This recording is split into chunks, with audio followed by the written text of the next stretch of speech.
Jill, let's bring up the next painting. So this the same question. What is the feeling or mood of the person in the portrait? And you can put that in the chat. Thank you, David. Frightened, scared, worried, impending terror. Put a black crow in there, and there you go. Maybe it's a crow. It looks like it might be a crow. A little birdie told me something I don't want to know. Well, there's definitely a theme here, Alfred. A more consistent one so far. David, how would you feel about sharing about? By the way, when I invite you to share, you can just say pass if you don't want to, because there's lots of people to pick from here. But I kind of liked yours, David. Would you be interested in sharing a little bit more about what you see in the painting before we do this one? Sure. Awesome.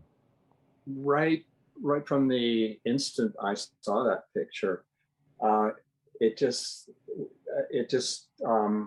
what I the feel the words I described it is exactly how it looked to me. His eyes are kind of, like he's kind of really focused on something that is really concerning him, maybe a surprise. His mouth is kind of open, like not really knowing what to say, and his jaw is so square, and his hair. It just looked like a frightened person that maybe has, like I think Bruce said, little birdie just told him something he didn't want to hear. It's like he's really been shocked by something, and it's very serious, and it's got him worried. Very good. Okay. And And is there any? Go ahead. I didn't focus on the bird. I added that. Yeah, you got to remember to shut up and let people say what they see, not what I see. Is there anything else about the painting in terms of colors or textures that is contributing to that for you, or is it mostly the facial expression? I think it probably looks like someone, like it could be someone who maybe is had maybe had quite a bit of sun exposure, like a bit of a tan. So someone who sort of, has been sort of engaged in something or other. I have no idea what, but and he looks like a large man as well. Excellent. Anything else? I don't think so. All right, let's do frightened, scared, and worried. Lots of minor keys today. Alfred, do you have an opinion about what key this should be in? No. Use your intuition. Okay. Let the crow tell you.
how did that go for you, David? And of course, I'm always curious to know what Alfred thinks too. That went very well. Initially, I um, heard the sort of the panic and the suspense because something big has happened to this guy, or he's thinking something big has happened, and I don't know where it's going, but it's may not end well, and I don't know what I'm going to do about it. And then it became to a more sort of somewhat reflective, but it was like a controlled panic. You know, he knew he went for the woods, but he wasn't. He was going to keep his focus because he said, you know, that's the way I have to keep my focus here, even although I'm scared to death. And then it goes to a sort of a fairly long period where he's really in it, and he isn't out of it yet, but he's kind of hanging in. He knows he's got to hang in for it, and but he doesn't know where it's going to end, but he's just going to hope it ends well. So how's that? That's amazing. Thank you. Oh, there's a whole story in there. That's so great. It was really, I thought the music matched the mood I saw very well. Good, good, good.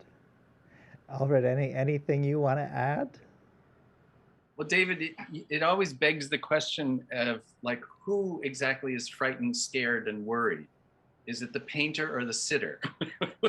So, I wish you hadn't mentioned that, Alfred. well, it's always a factor though that you know how much is a portrait about the one who's painting. A friend of mine, I did one of her and I sent it to her and I sent her an image of it and she showed it to her mom who's quite elderly and it's kind of in and out of consciousness. And she sat right up and she said, "Oh, that painter is thinking about himself."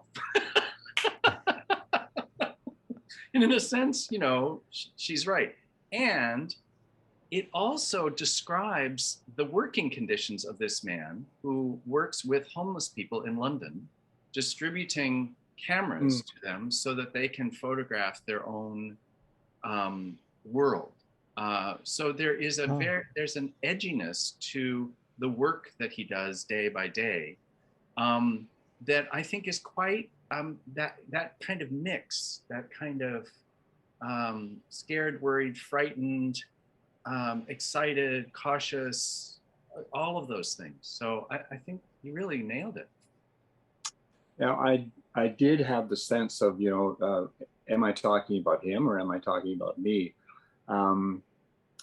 But and I do see the what you've just described as the edginess and the uncertainty and the unknown, which would describe quite well the environment he works in. Yeah, so I thought it. I really liked it, and thank you, David. for a great rendition of that. That's great. Thank you.